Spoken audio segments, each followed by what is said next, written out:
Halo, saya Marcel. Thanks sudah klik video ini. Semoga selalu terberkati dan selalu menjadi berkat.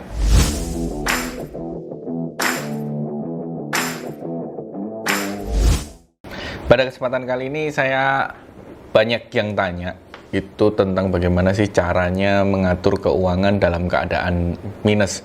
Kalau mengatur keuangan dalam keadaan surplus itu mungkin sudah lebih enak ya, tapi mengatur keuangan dalam keadaan minus, nah ini kan adalah sebuah tantangan mungkin ya, tantangan. Nah ini saya cerita berdasarkan pengalaman saya aja waktu saya mengalami kondisi minus, gimana saya mengatur keuangan itu. Oke, nanti mungkin saya akan bagi dengan beberapa bagian secara mindsetnya yang harus dipisah-pisah ya, yang harus dipilah-pilah. Karena jelas kita dalam kondisi minus itu pasti ruang gerak lebih terbatas dan harus banyak yang dipertimbangkan, nggak bisa terlalu mencari sebuah keadaan yang ideal. Itu harus kita terima terlebih dahulu kalau dalam keadaan minus. Yang pasti yang juga ketika kita dalam keadaan minus itu, nabung itu menjadi sesuatu hal yang mungkin belum bisa dijalankan. Kurang lebih seperti itu. Nah, pertama yang harus kita bagi adalah cara kita mengatur keuangannya. Misalkan pada umumnya itu yang sangat umum sekali itu kan ada yang rumus 50-30-20 itu. Nah, kali ini kita agak sedikit berbeda di situ. Jangankan nabung, mungkin untuk memenuhi keinginan kita aja kita mungkin akan lebih susah ketika kita dalam keadaan minus. Ketika misalkan kondisi pertama ketika kita punya hutang, yang perlu kita lihat di dalam diri kita, dalam keadaan kita itu, kita punya aset atau enggak. Kalau seandainya kita punya aset, saran saya, atau saya tidak menyarankan sih, kalau yang saya lakukan adalah melepas aset itu terlebih dahulu. Misalkan aset itu menjadi sebuah agunan, ya dilepaskan ke pihak kreditur atau yang memberikan hutang, perbankan atau apapun. Kalau seandainya aset itu tidak menjadi agunan, ya dijual. Jualnya gimana? Jual murah atau jual ideal? Kalau ya karena kondisi kita masih kondisi minus, otomatis bargaining power kita kan di bawah. Kita kalah nilai tawar lah istilahnya. Jadi kita nggak bisa bergerak, ya sesuai market aja. Market mintanya berapa, kalau saat itu ya saya jual. Tujuannya apa sih? Tujuannya ya untuk memperkecil pertama untuk memperkecil tingkatan stres. Jadi tingkatan stres kita supaya tidak terlalu berpikir yang bagaimana. Banyak juga di luaran sana untuk melepas aset aja berat gitu, sayang lah dan sebagainya. Kebetulan kalau saya pribadi, kalau memang waktu itu keadaannya memang mengharuskan, ya udah nggak apa-apa. Mindset saya suatu hari nanti saya bisa beli lagi, seperti itu. Kalau seandainya itu kalau punya aset, kalau saya punya hutang tidak ada aset, misalkan gitu, asetnya pas-pasan sudah tidak ada lagi yang dijual, apa yang harus dilakukan?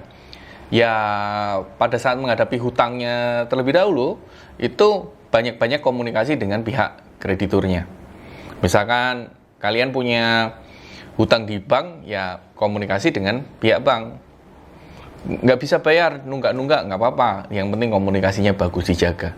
Di perbankan itu kan ada 5C ya dalam penilaiannya, seperti karakter, capacity, capital, condition, dan collateral. Nah, jangan sampai pihak bank itu menilai karakter kita yang buruk.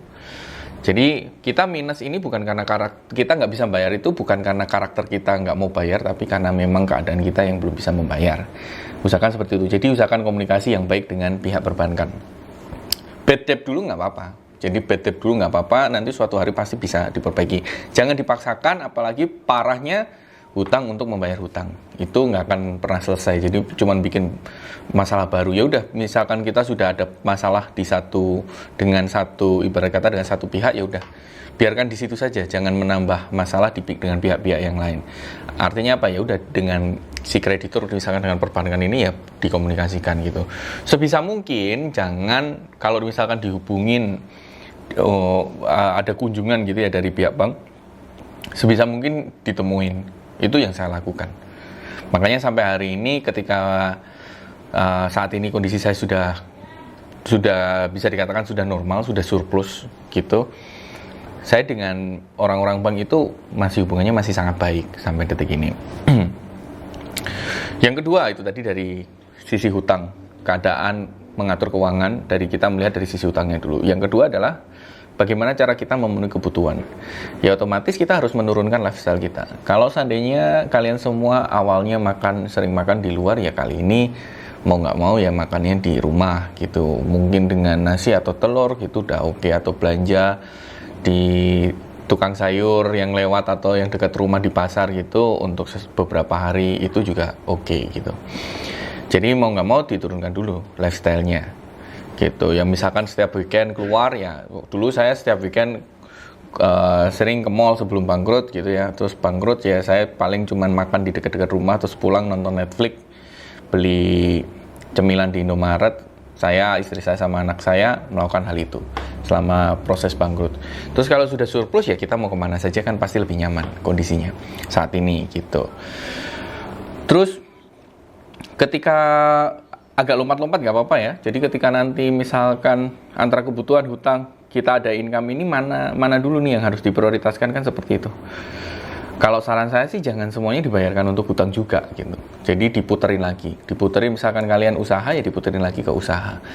Kasih persentase lah sesuai kapasitas atau sesuai kebutuhannya masing-masing. Dikasih beberapa part itu, prosentasenya itu dibagi. Misalkan income 5 juta ya jangan semua 5 juta untuk bayar angsuran atau mengembaliin hutang. Dikeluarin misalkan 20%-nya untuk menyelesaikan, sisanya untuk 20% lagi untuk kebutuhan, 60%-nya diputerin lagi. Supaya ngelipat lagi gitu. Jelas nabung belum bisa ya di sini ya. Gitu. Kenapa 60%? Kalau saya waktu itu ya karena untuk dana cadangan juga, dana darurat ketika saya bisnis. Ya untuk dana cadangan aja supaya bisa masih ada nafas ketika dibutuhkan. Nabung jelas belum bisa karena masih ada hutang. Kalau saya juga jelas waktu itu nggak bisa nabung. Tunggu sampai keadaannya nol dulu baru bisa nabung. Bahkan nol pun, nabung pun sedikit banget gitu ya. Paling cuman memang ditabung untuk dipakai gitu ya, untuk memenuhi keinginan yang mulai dinaikin keinginannya gitu. Ya nggak naik-naik banget dan jangan buru-buru untuk menaikkan. Sampai kapan ya? Sampai kembali ke titik nol.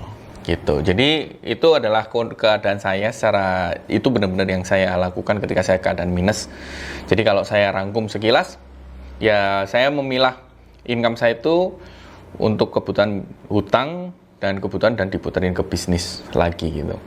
Jadi hutangnya misalkan ada aset ya dijual, kalau tidak ada aset dikomunikasikan dengan pihak kreditur, jangan dipaksakan untuk membayar. Misalkan yang jelas pihak kreditur itu misalkan debt collector dan sebagainya itu harus paham teman-teman, kalau kasar kalian semua bisa melaporkan juga. Jadi nggak boleh kasar. Tapi kalian juga jangan yang semena-mena. Kalau tidak komunikasi ya yang kooperatif, istilahnya seperti itu. Jadi pihak perbankan itu juga nyaman. Karena kita berhadapan dengan manusia, jadi ya alangkah lebih baiknya memanusiakan manusia dalam keadaan apapun. Nah yang kedua adalah, itu dari hutang. Yang kedua adalah turunkan lifestyle. Jelas, nggak mungkin nggak turunkan lifestyle-nya dulu. Jangan memaksakan apapun. Apapun yang menjadi keinginan kita diturunkan dulu. Dan yang ketiga diputerin lagi ke investasi kalau kalian sedang bisnis. Kurang lebih seperti itu sih sharing saya. Jadi kalau saya nggak tahu apa mungkin kalian saat ini sedang mengalami seperti apa. Mungkin barangkali ada yang sedang mengalami dan punya resep-resep atau cara-cara yang berbeda. Silahkan sharing-sharing di kolom komentar. My pleasure, dengan senang hati. Silahkan di komen-komen gitu. Atau ada yang mau ditanyakan silahkan di komen-komen juga. Sampai ketemu lagi di video saya selanjutnya. Semoga bermanfaat, selalu terberkati dan selalu menjadi berkat bagi banyak orang.